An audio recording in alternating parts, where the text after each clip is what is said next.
Cada creyente, cada cristiano tiene que comprender, tiene que entender que la doctrina de la justificación es como el punto central de la fe cristiana en cuanto a la posición del hombre frente a Dios. La doctrina de la justificación. Por ahí si hay alguien nuevo acá, la doctrina de la justificación básicamente es lo siguiente: cómo un hombre que ha pecado, que ha hecho cosas malas, al final de sus días va a presentarse delante del juez justo del universo. Ya venimos diciendo eso mucho, creo que ya esto estará bien fijo y firme, bien repintado en la mente de algunos, pero es importante que comprendan esto porque es la centralidad de la fe cristiana, la doctrina de la justificación, cómo encontrás perdón, cómo Dios te perdona. Cómo Dios te perdona y no te tiene en cuenta las cosas malas que hiciste, tus pecados, entiéndase. Cómo Dios no tiene en cuenta tus pecados y no te castiga por ellos, siendo Él un Dios bueno y justo y que tiene que hacer justicia por lo que Él es. Ya venimos en varias prédicas presentando este concepto bíblico de Dios, lo que Dios mismo dice de Él, en términos sencillos, que Dios es bueno, que Dios es justo, que Dios ama la justicia, que Dios es perfecto, inmutable. Dios no puede cambiar para perdonarme. Así que como Dios, siendo justo, bueno, santo, perfecto, como ese Dios que ama la justicia, justicia significa simplemente dar a cada uno lo que le corresponde, como ese Dios, cuando yo esté frente a Él, en mi juicio, al final de mi vida, cómo ese Dios va a perdonarme y no convertirse en injusto al concederme el perdón sin que yo pague lo que he hecho. Porque si Él es un juez justo, Él tiene que dar lo que corresponde a cada uno. Así que si alguien cometió un crimen, un juez justo tiene que castigar a ese criminal. No importa que este criminal se arrepiente y diga, yo me arrepiento. Perfecto, está arrepentido, pero aún así Él tiene que ir a pagar lo que hizo. Es un principio lógico y básico del derecho en su estado más primitivo. Es el derecho. Ahora, ese mismo concepto es un concepto bíblico. Así que, ¿cómo Dios hace eso? ¿Cómo Dios perdona? ¿Cómo Dios justifica? ¿Cómo Dios perdona? ¿Cómo Dios justifica y sigue siendo a la vez justo? ¿Cómo? Es lo que justamente plantea Romanos capítulo 3, versículo 26, la doctrina de la justificación. Ya hemos estudiado a profundidad que la manera en la cual Dios diseñó el perdón para con el hombre que cree en Él, cómo Dios perdonó a ese hombre y a la vez siguió siendo justo, es transmitiendo la culpa del hombre que cree en Él a su hijo. Y Dios castigó a su hijo por aquellas cosas que el hombre hizo. Así que dice Romanos que Dios puso a su Hijo como propiciación, y yo sé que esa palabra a muchos no les gusta cuando se la define, pero propiciación es simplemente un sacrificio que calma la ira. Y digo esto porque muchos no están muy familiarizados con el concepto de un Dios con ira. Pero ese Dios con ira es simplemente una derivación lógica bíblica de un Dios que ama la justicia. Porque si Dios ama la justicia, por lógica, Él tiene que odiar lo injusto. Y Dios no ama al pecador y odia al pecado. Dios aborrece a todos los que hacen iniquidad. Yo sé que una mentira que se repita muchas veces puede llegar a quedar como una verdad, pero Dios aborrece a todos los que hacen lo malo. Ahora, ¿por qué Dios no te aborrece, creyente? Porque Dios aborreció y castigó a su Hijo para aceptarte. Ese es el Evangelio.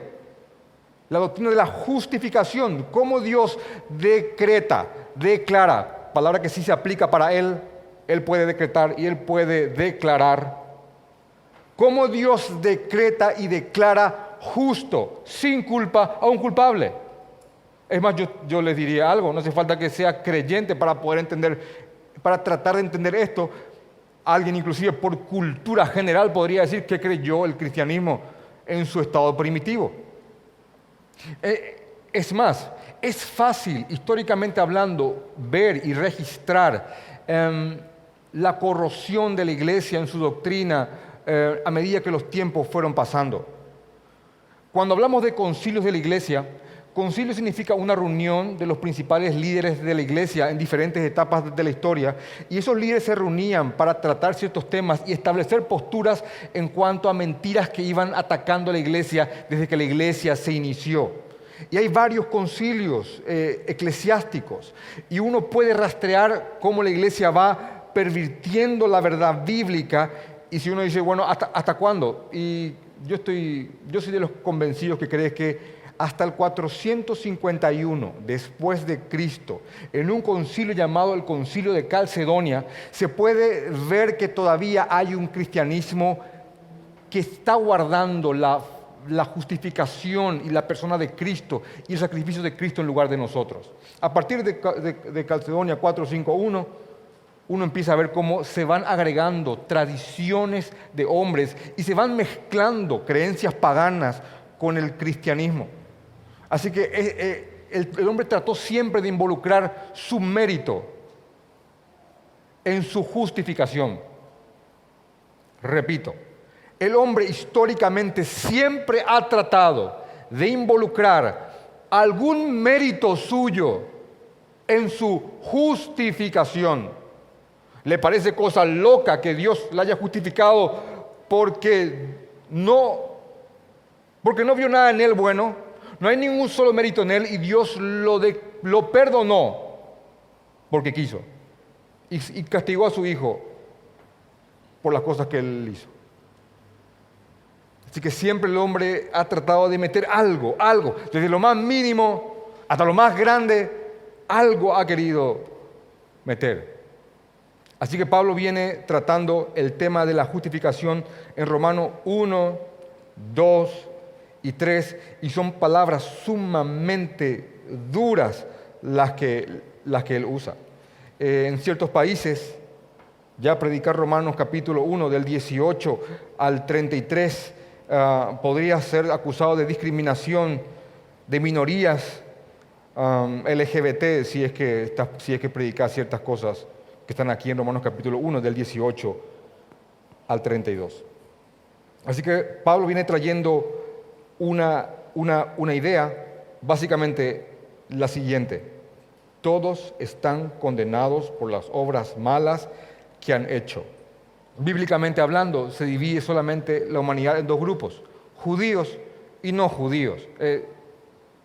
Judíos se le dice circuncidados, no judíos incircuncisos o no circuncidados. Así que cuando escuchas la palabra circuncidado es judío, incircunciso o no circuncidado es no judío. Es los únicos dos grupos que encontramos en la Biblia. Es importante esto porque cuando leamos el texto, esto le va a dar sentido a las cosas que vamos a leer. Así que Pablo viene condenando al mundo entero, tanto al judío como al no judío. Romanos capítulo 3, versículo 9 dice que pues somos nosotros mejores que ellos en ninguna manera, pues ya hemos acusado a judíos y a gentiles o incircuncisos, a judíos y a no judíos, a judíos y a gentiles, que todos están bajo pecado. Absolutamente están todos bajo pecado. Por ende, todos tienen un castigo pendiente con el Dios justo que ama la justicia. Ahora, después de hablar esta terrible noticia desgraciada de que todos estamos condenados por las cosas malas que hemos hecho, Pablo trae un pero ahora. Pero ahora, aparte de la ley que nos condena, que nos muestra lo malo que somos, lo perverso que somos, aparte de la ley se ha manifestado la justicia de Dios testificada por la ley y por los profetas. La justicia de Dios por medio de la fe en Jesucristo, para que todos los que creen en Él, porque no hay diferencia. Entiéndase, judío y no judío, circuncidado y no circuncidado. Así que no hay diferencia. Aparte de la ley, de la ley que muestra lo perverso que somos, ahora se ha manifestado la forma en la cual Dios va a perdonarnos, está diciendo Pablo. La forma en la cual Dios nos va a justificar, la justicia de Dios. Y ya hemos hablado de esto y volvemos al concepto: Dios castigando a su Hijo en lugar nuestro. Dios castigando a su Hijo en lugar nuestro. Yo sé que esta frase tan fugaz sale de la boca de muchos sin entenderlo, pero cuando uno dice Jesús murió por mis pecados, significa eso. Dios es justo, Dios tiene que castigar al pecador, entonces Dios castigó a su Hijo para que yo no sea castigado. Dios Padre le pasa mi culpa a su Hijo y pasa la justicia de su Hijo, me es atribuida, se puede decir imputada, me es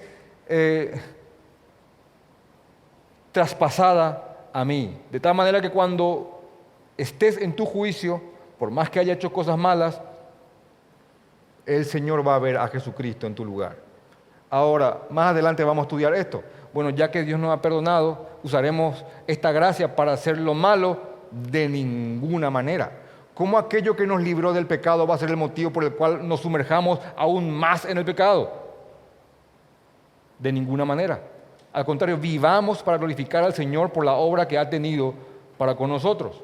Así que después de hablar de esto, de que Dios justifica tanto al judío como al no judío, Él llega a una conclusión en Romanos 3:28. Y ahí, por favor, vayan hilando porque ahí es donde aplica Romanos capítulo 4.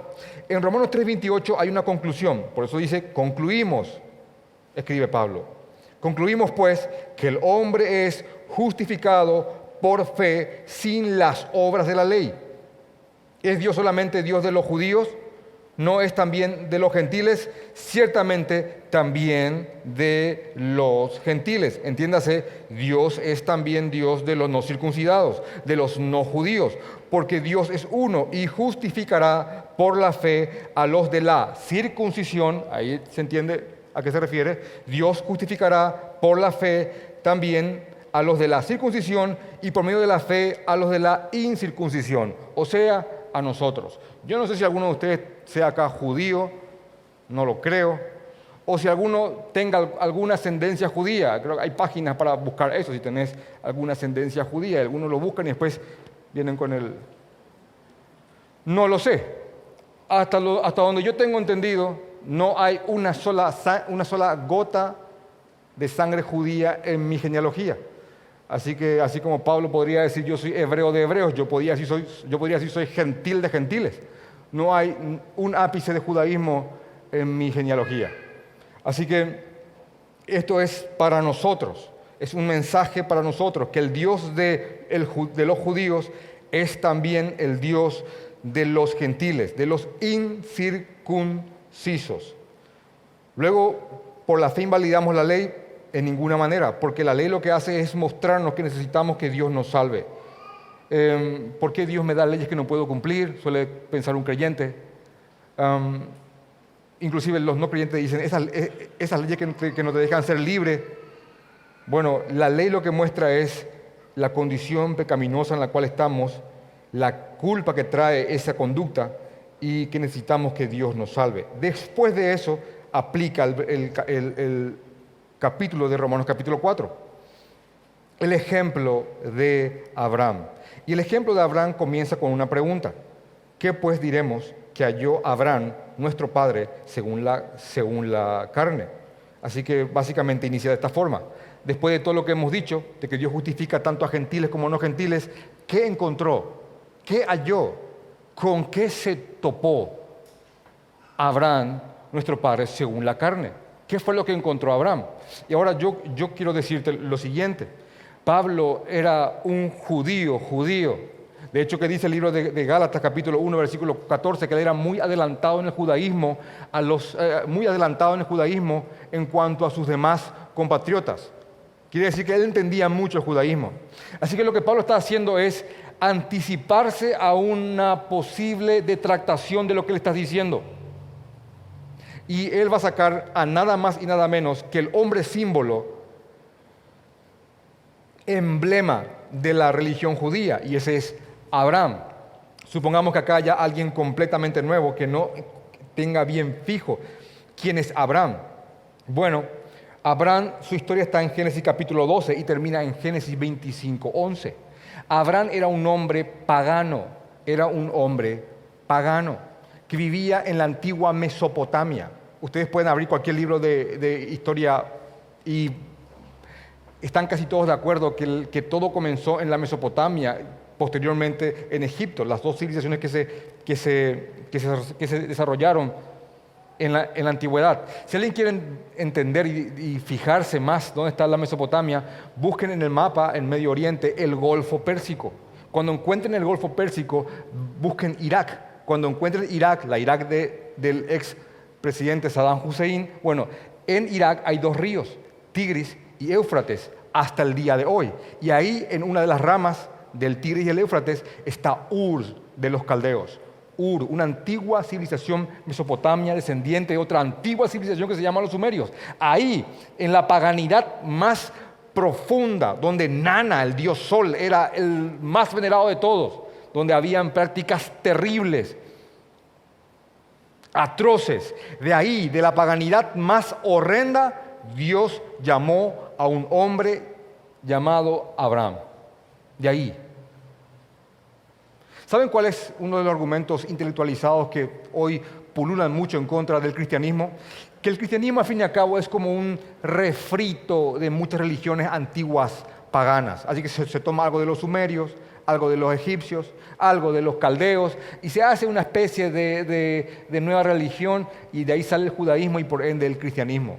Pero lo que ellos no comprenden es que al fin y al cabo, según el libro de Génesis, todo ser humano proviene de una misma fuente. Así que el hombre después de Noé poseía aún la verdad y la fue diluyendo y perdiéndose, de tal manera que inclusive en todas las civilizaciones conocidas por el hombre hay el concepto de alguna torre grande llamada como sea, con la cual los hombres trataron de llegar al cielo. Hay un concepto de un juicio divino, hay un concepto de un diluvio universal, y eso está en todas las civilizaciones, porque al fin y al cabo todas provienen de la misma fuente. Así que no es que el cristianismo es un refrito o una reconstrucción de religiones paganas, sino que al fin y al cabo lo que hizo Dios fue llamar a un hombre llamado Abraham para que vuelva al origen de la verdad. De los caldeos, está en la Biblia. Ur de los caldeos. Génesis capítulo 12. De hecho, que anteriormente en el 11 muestra la genealogía de Abraham desde Sem. Noé tuvo 3 hijos, Sem, Cam, Jafet, y Sem tiene una genealogía directa hasta Abraham para inclusive mostrarte de dónde viene él. Así que ese es el padre de la fe, porque es un hombre que fue llamado de un pueblo pagano para que deje todo lo que él tenía, amigos, parentela, bienes, muebles, y que tome todo lo que pueda agarrar, que agarre su grupo y vaya. Abraham invitó a su padre y a su sobrino. Eso no era parte del mandamiento, pero él los llevó, cosa que tuvo consecuencias más adelante. Ahora, ese hombre es conocido como el padre de la fe, Abraham. Josué, en Josué 24, 1, 3 habla de que ellos servían a un pueblo idólatra. Ellos servían en un pueblo idólatra y de ahí Dios sacó a Abraham. Abraham fue un hombre que creyó en el Señor plenamente, y Isaías 41, 8 lo describe como un amigo de Dios. Dice Isaías, Abraham mi amigo, cuando cita al Señor como su profeta. Así que estamos en Romanos capítulo 4 y ahora Pablo va a pasar a usar a Abraham, el padre de la fe, como un ejemplo de cómo Dios justifica al hombre por el simple hecho de creer en Él. Quiero también establecer que es importante comprender que lo que va a hacer Pablo acá es darle un golpe duro a la muerta religión judía predominante de sus tiempos. ¿Por qué? Porque Abraham era un hombre tan idealizado en el judaísmo de ese momento que había muchos judíos y muchos rabinos y maestros que enseñaban que Abraham era el hombre más justo que vivió sobre la tierra, al punto tal que inclusive en un libro llamado La oración de Manasés y en otro libro llamado El libro de los jubileos, pueden googlearlo, presentan a Abraham como un hombre sin pecado y que cumplió completamente la ley del Señor. Así que lo que va a hacer Pablo es darle un golpe duro a esa religiosidad y a ese falso concepto de quién fue Abraham que tenían los judíos en ese momento. De hecho, quiero hacer un pequeño paréntesis y mostrarle el orgullo que tenía el judío en cuanto a ser de la simple descendencia de Abraham. Hay un pasaje en Juan capítulo 8, cuando Jesús mismo se topa con los judíos, ya lo hemos leído varias veces, Juan capítulo 8, versículo 31,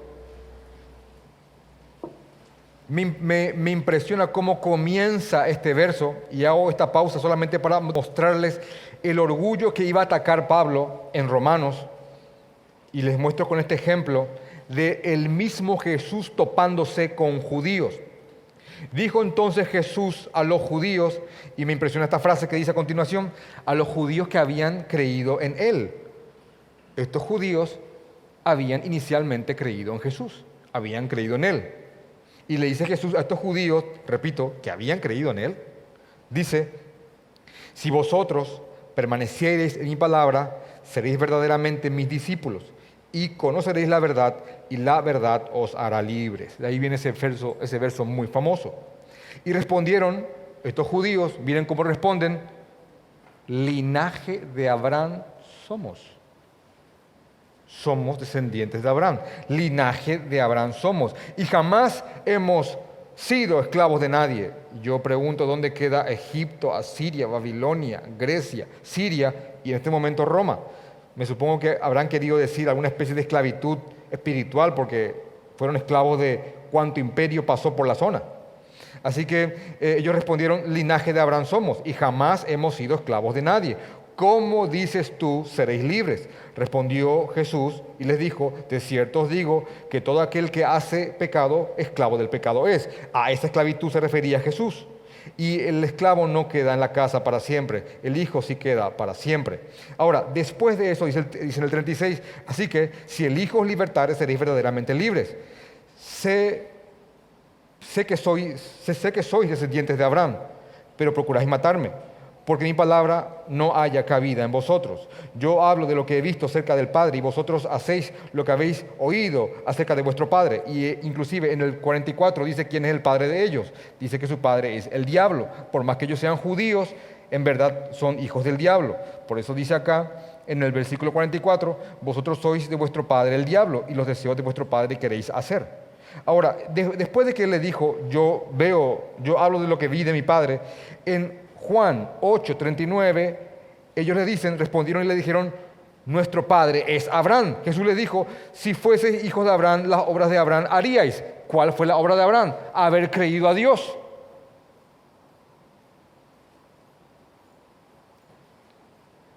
Somos hijos de Abraham. Si realmente ustedes fueran hijos de Abraham, las obras de Abraham haríais. Pero ahora procuráis matarme, a mí, hombre que os ha hablado la verdad, la cual he oído de Dios. ¿No hizo esto Abraham? Oír la verdad y creer esa verdad que oyó de Dios. Versículo 41. Vosotros hacéis las obras de vuestro padre. Y otra vez, ya saben a qué se refiere. Entonces le dijeron, no somos hijos de fornicación, porque ya había un rumorcito de lo que había pasado con José y María. Entonces en el 42 Jesús les contesta, si vuestro Padre fuese Dios, ciertamente me amaríais. ¿Entienden lo que implica eso? Si tu Padre fuese Dios, ciertamente me amarías. ¿Quiénes son hijos de Dios? Los que ciertamente aman a Jesús. Ahora, después de eso continúa el problema y quiero mostrarles esto. En el 48 dicen, respondiendo entonces los judíos, le dijeron, ¿no decimos bien que tú eres un samaritano, una especie de mezcla entre judíos y paganos? Eso era un samaritano para los judíos y que estás endemoniado y que tienes demonio. Jesús le respondió, yo no tengo demonio. Métanse en la discusión ahí. Jesús decía, yo no tengo demonio. Antes honra a mi Padre y vosotros me deshonráis. Pero yo no busco mi gloria, hay quien la busca y juzga. Como aquí están. De cierto os digo, que el que guarda mi palabra nunca verá muerte. El que guarda mi palabra nunca verá la muerte. Entonces los judíos le dijeron, ahora conocemos que tenés demonio. Antes sospechábamos, ahora sí entendemos, tenés demonio. ¿Cómo que el que no guarda tu palabra nunca va a ver la muerte? Y entonces acá vuelve el argumento. Y miren esto. Abraham murió y los profetas, y tú dices que el que guarda mi palabra nunca sufrirá la muerte. ¿Eres tú acaso mayor que nuestro padre? Otra vez, invocan el nombre Abraham. ¿Eres tú acaso mayor que nuestro padre Abraham? Abraham. Y Jesús le dice más adelante, y lo parafraseo, antes que Abraham fuese, yo soy. Y Abraham vio mi día, Abraham vio lo que yo estoy ahora cumpliendo, Abraham vio mi día y se gozó. Versículo 56, Abraham vuestro padre se gozó de que había de ver mi día y lo vio y se gozó. Entonces le dijeron, ni siquiera tenés 50 años. Y has visto a Abraham, y acá hay una frase tremenda. Jesús le dijo, de cierto os digo, antes que Abraham fuese, él podría conjugar yo fui, pero él usa la expresión del Génesis y del Éxodo 3, cómo Dios se le presenta a Moisés, cuando Moisés le dice, cuando me pregunten quién sos, ¿qué le digo? Y Dios le dice, decirles que el yo soy te envió. Ahora, él dice, antes que Abraham fuese, yo soy. Entonces esto irritó y sacó de sus cabales a los que escucharon esto y tomaron piedras para matarlo. Porque no solamente Jesús estaba poniendo por encima de Abraham, que ya era una terrible blasfemia, sino que se estaba poniendo igual al Padre y diciendo que antes de Abraham yo soy. Al igual que estos judíos, Pablo sabía que ante sus argumentos el judío sacaría el argumento de Abraham, porque era algo muy común en el tiempo. Así que Abraham era un hombre sumamente idealizado, sumamente sobrevalorado.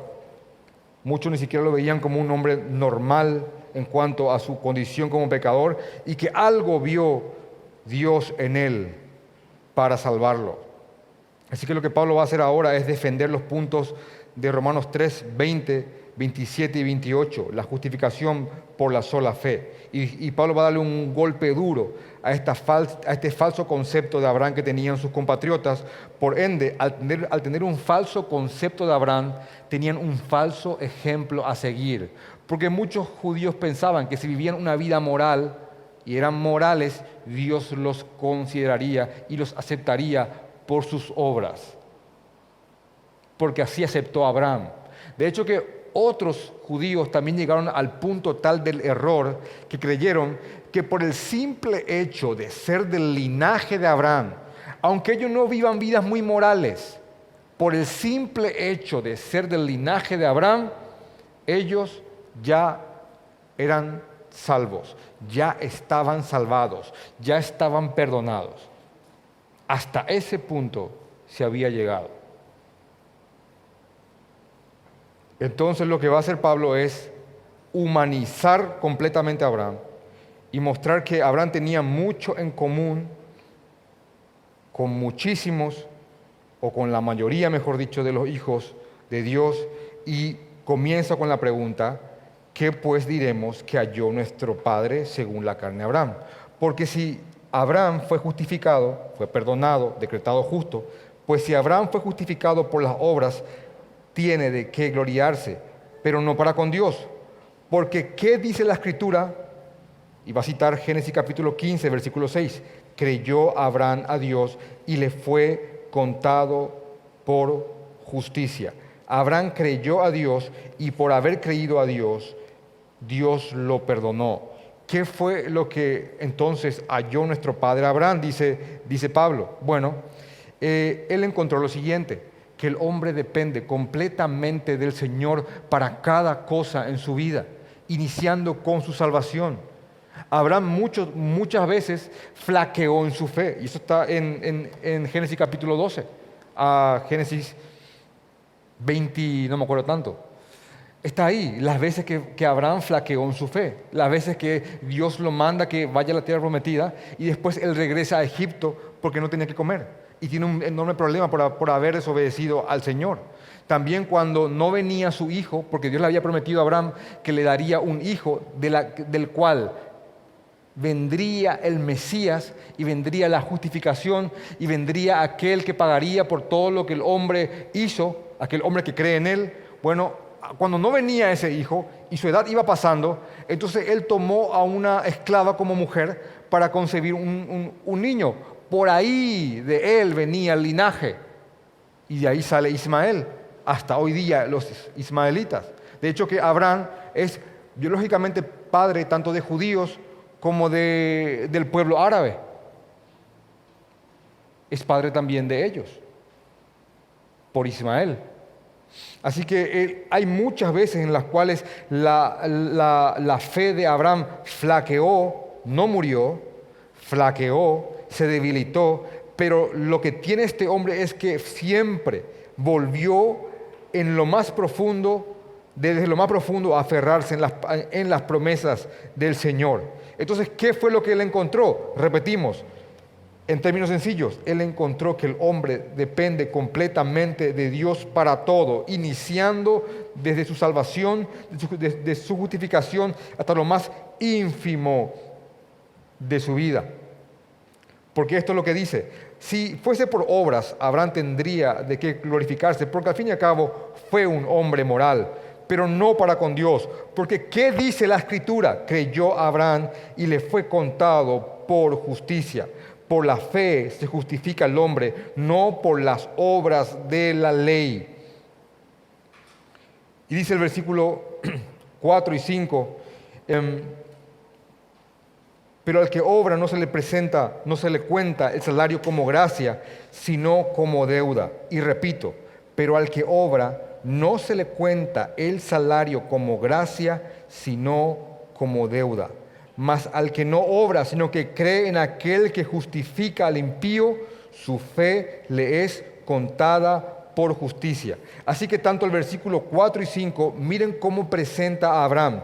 Presenta a Abraham como un ejemplo de alguien que nunca trabajó por su salvación en base al mérito o la obra, sino que creyó completamente a aquel que justifica al impío.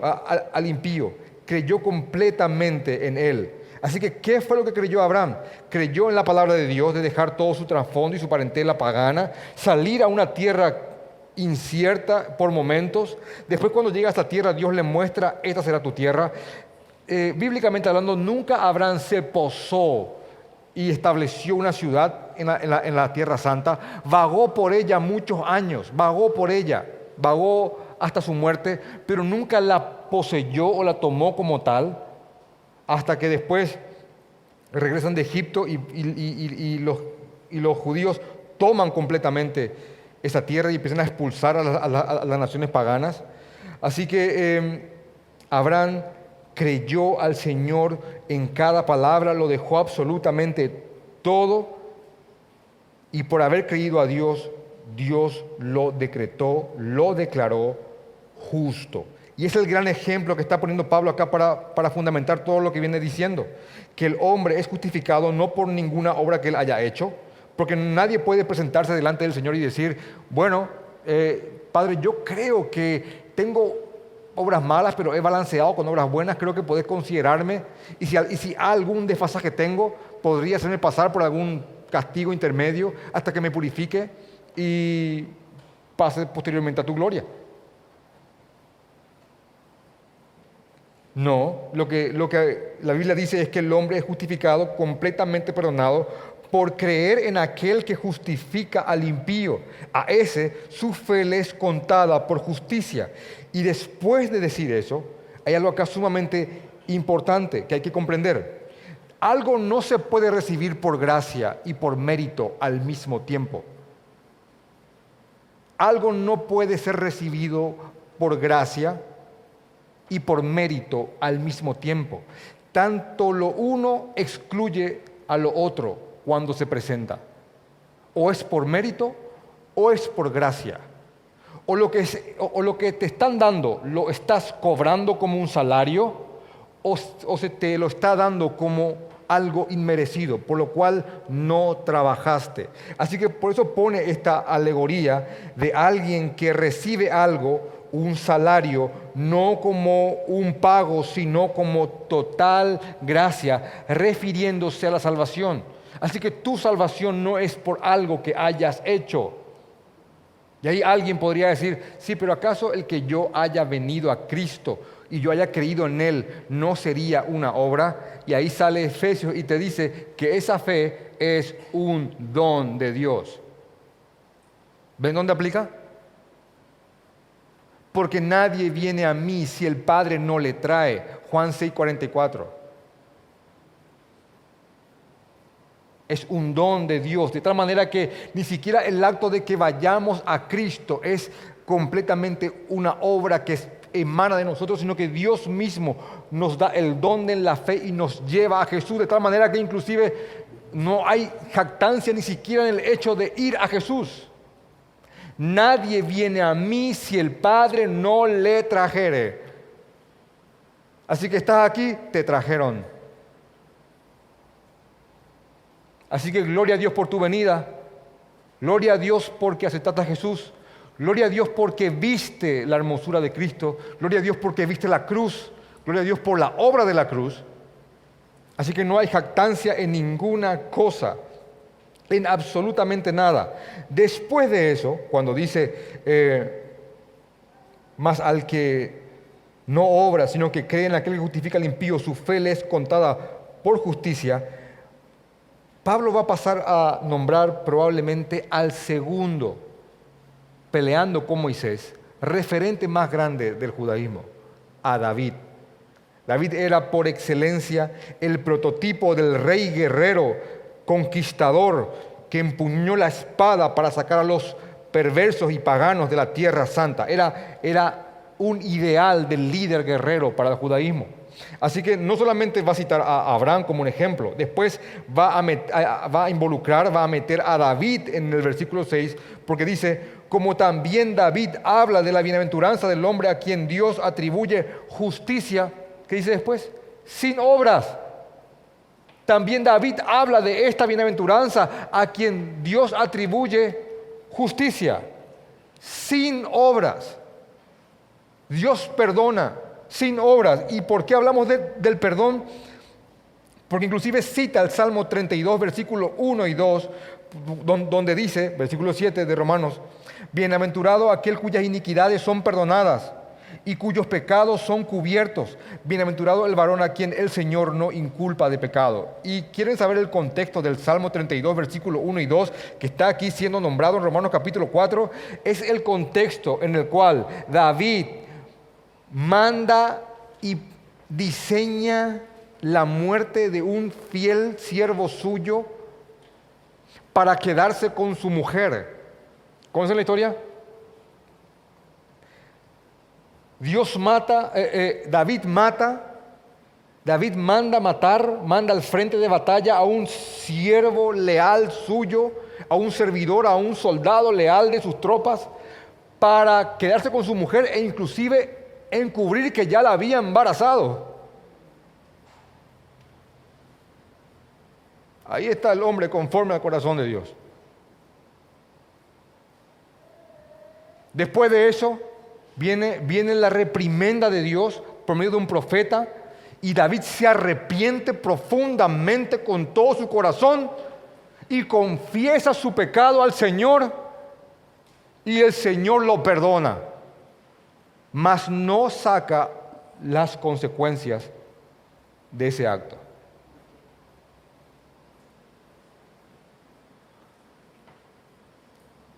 Y primeramente el bebé de David muere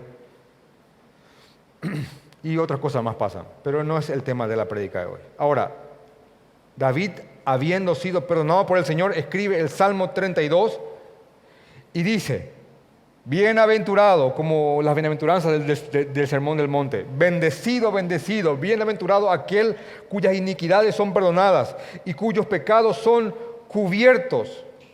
Bienaventurado el varón a quien el Señor no inculpa de pecado.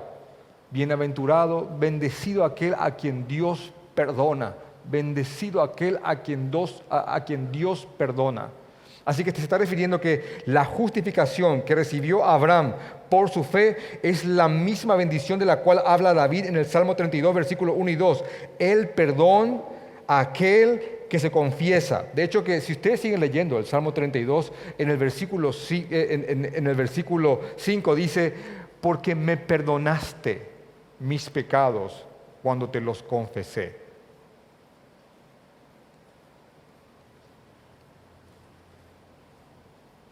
Así que él cita esto: bienaventurado aquel que recibe el perdón por creer en el Señor, no por venir a pagar alguna especie de indulgencia o neoindulgencia, sino que por haber creído en el Señor. Bienaventurado aquel a quien Dios perdona. Así que este es el mensaje del Evangelio.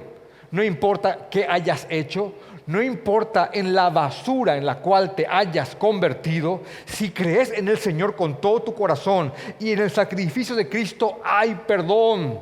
Hay perdón. Hay perdón, adúltero. Hay perdón, practicante de cualquier perversidad. Hay perdón, ladrón, asesino. Hay perdón. Hay perdón moral, que creías que por tu moralidad habrías de ser justificado. Hay perdón. Hay perdón, hay perdón, hay perdón. Y bienaventurado aquel a quien Dios perdona y atribuye justicia sin obras. Eso fue lo que hizo Abraham, y es el ejemplo para nosotros a seguir. Es de lo que cantó David en el Salmo 32, está diciendo Pablo. Y después Pablo dice en el versículo 9, y miren lo que ahora Pablo quiere mostrar, y les pido por favor que presten mucha atención. En el versículo 9 dice Pablo: es pues esta bienaventuranza, se refiere al perdón que uno recibe por la fe, es pues esta bienaventuranza solamente para los de la circuncisión, o sea, para los judíos. ¿Es solamente esta circuncisión, este perdón para los de la circuncisión, o también para los de la incircuncisión? Vamos a ponerlo en términos sencillos. Esta bienaventuranza de la cual cantó David, de la cual se gozó Abraham, ¿es solamente para judíos o es también para no judíos? Y miren lo que dice en el versículo 9, después de las preguntas: porque decimos que a Abraham le fue contada la fe por justicia. ¿Y cómo pues le fue contada? ¿En qué condición estaba Abraham cuando le fue contado su fe por justicia? ¿Estando circuncidado o estando no circuncidado? Y Pablo se responde y dice: no estaba circuncidado, sino que estaba en la incircuncisión. ¿Qué quiere decir eso? Quiere decir que cuando Abraham creyó a Dios y fue perdonado y justificado por su fe, y Dios le dio promesas de que tendría una descendencia próspera y que de su descendencia vendría el Mesías, el cual habría de pagar por el pecado de todos, que sería ese Cordero de Dios que quita el pecado del mundo. Bueno, por haber creído en eso, Dios lo justifica, y cuando Dios lo justifica, Abraham era un tremendo gentil y venía del paganismo. Solamente para que tengas una secuencia de años. Génesis capítulo 12, Dios llama a Abraham de la antigua Mesopotamia, Ur. Génesis capítulo 15, Dios hace un pacto con Abraham y Dios justifica a Abraham. Génesis 17 le da la señal de la circuncisión como una señal del pacto después de 14 años de haberlo justificado. Así que lo que está diciendo Pablo es acá, ¿en qué condición Dios justificó a Abraham? Siendo un incircunciso. Abraham era un gentil como nosotros cuando Dios lo justificó. Ahora, ¿por qué Dios hizo eso? Para que Él sea a la vez padre de todos aquellos no judíos que al igual que Él creyeron en Dios y en la justificación por la fe sin tener la señal del judaísmo. Así que dice Pablo, ¿estando en la circuncisión o en la incircuncisión? No, él estaba incircunciso. Versículo 11. Y recibió la circuncisión, el corte del prepucio, como una señal, como sello de la justicia de la fe que tuvo estando aún en la incircuncisión, para que fuese padre de todos los creyentes no circuncidados, para que fuese padre de todos los creyentes no circuncidados, a fin de que también a ellos la fe les sea contada por justicia. ¿Es Abraham el padre de los judíos en términos de fe? Sí lo es. ¿Es Abraham padre nuestro? Por supuesto que lo es. Yo soy gentil de gentiles, como vos sos un gentil de gentiles y sos hijo de Abraham. Así que no vean más esto, hermanos. No, yo quiero mostrarles esto porque muchos están muy judaizados, soplando chofares y esas cosas y poniéndose mantas No hay, en un sentido, allá está el pueblo de Dios en Medio Oriente. No, el pueblo de Dios es aquel tanto judío como no judío que cree en Jesucristo. Y descendiente de Abraham, y por ende, herederos de la promesa, somos nosotros. ¿Viste lo que le pasó a Chávez? Maldijo a Israel y le agarró un cáncer. Porque dice, maldeciré a los que te maldicen y bendeciré a los que te bendicen. No, cuando se refiere a eso, se refiere a tanto judíos como no judíos que creen en Jesucristo y son parte del pueblo de Dios. Y cualquiera que se meta con ellos, judíos y no judíos que creen en Jesucristo, se meten con Dios. A eso se refiere. Se refiere a eso. Te estoy mostrando que Abraham es tu padre.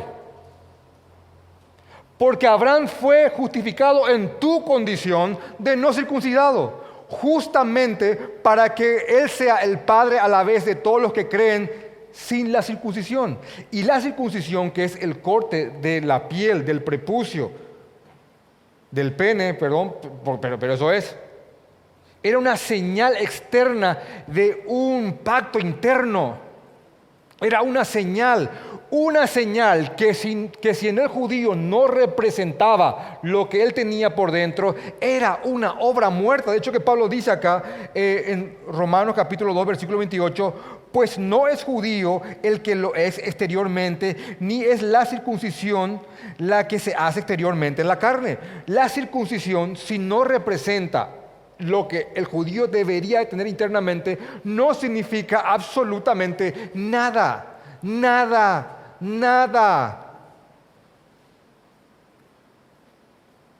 Y cualquier acto externo que no sea una señal de algo interno es obra muerta. ¿Saben cuántos se han bautizado y en verdad eso no significó absolutamente nada? ¿Saben cuántas personas cada domingo practican la cena del Señor y en verdad no significa absolutamente nada?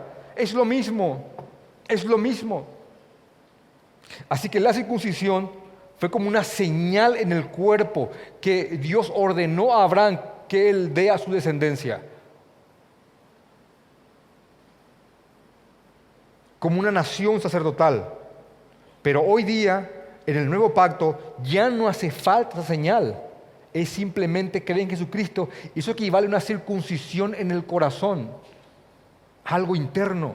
Y Abraham es el padre de todos nosotros. Y cada persona que cree en Jesucristo es heredero de las promesas de Abraham, de ser parte de una nación grande que va a ministrar la verdad del Señor al mundo entero hasta que el Señor venga por los suyos. Y Abraham es la señal más grande, el ejemplo más grande es Abraham de que Dios no justifica por las obras, sino que justifica por la fe. Y bienaventurado todo aquel, dice David, que se hace acreedor de ese perdón sin obras, por el simple depósito de confianza en aquel que justifica al impío.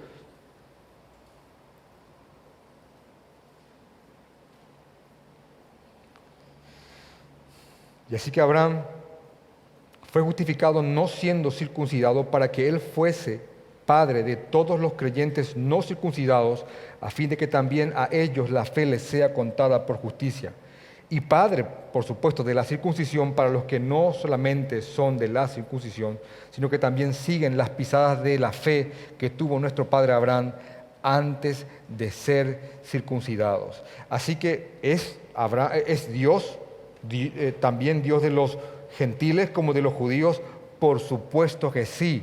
Romanos capítulo 3, versículo 30.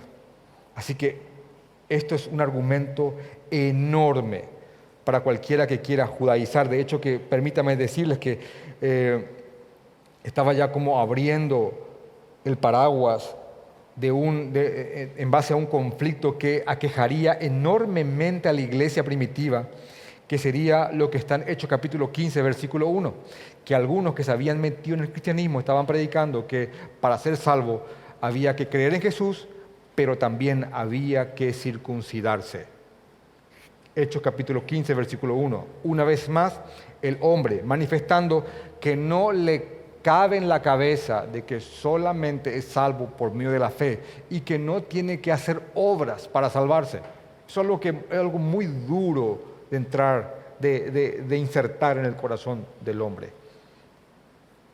Así que en resumen, Dios justifica por la fe, Dios ha sacrificado a su Hijo por cada cosa que nosotros hemos hecho, y el ejemplo de eso es Abraham, quien creyó que alguna vez de su descendencia habría de venir aquel que redimiría, que rescataría al pueblo entero del Señor. Así que en la cruz se dividieron las barreras y de ambos pueblos, judío y no judío, Dios hizo uno. Y todo aquel judío y no judío, circuncidado y no circuncidado, que crea en Jesucristo, ese es en verdad un hijo de Dios y un descendiente de Abraham según la promesa. Vamos a orar.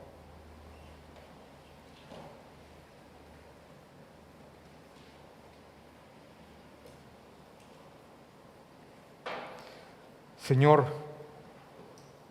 Jesús, te amamos. Te ruego que nos guíes con tu Espíritu Santo, Padre. Señor, te ruego que nos guíes con tu Espíritu Santo. Ayúdanos, Señor, a descansar en tus promesas. Padre, te pido que fortalezcas nuestra fe. Y sabemos qué implica eso, Señor. Queremos tener como un ejemplo a Abraham, pero como un ejemplo correcto, Señor, a seguir, como alguien que te creyó, que flaqueó, pero al final siempre volvía a tus pies, Señor. Te creemos, Padre. Creemos que no hay una sola obra que podamos presentar en tu presencia a fin de reclamar tu perdón. Creemos, Señor, en tu palabra. Y bienaventurado todo aquel a quien perdona, Señor. Gracias por tu perdón. Gracias, Señor. Gracias por tu perdón, Señor. Esperamos el momento en el cual estaré en tu presencia y en lugar de vernos a nosotros, veas a tu Hijo, Jesucristo. Amén.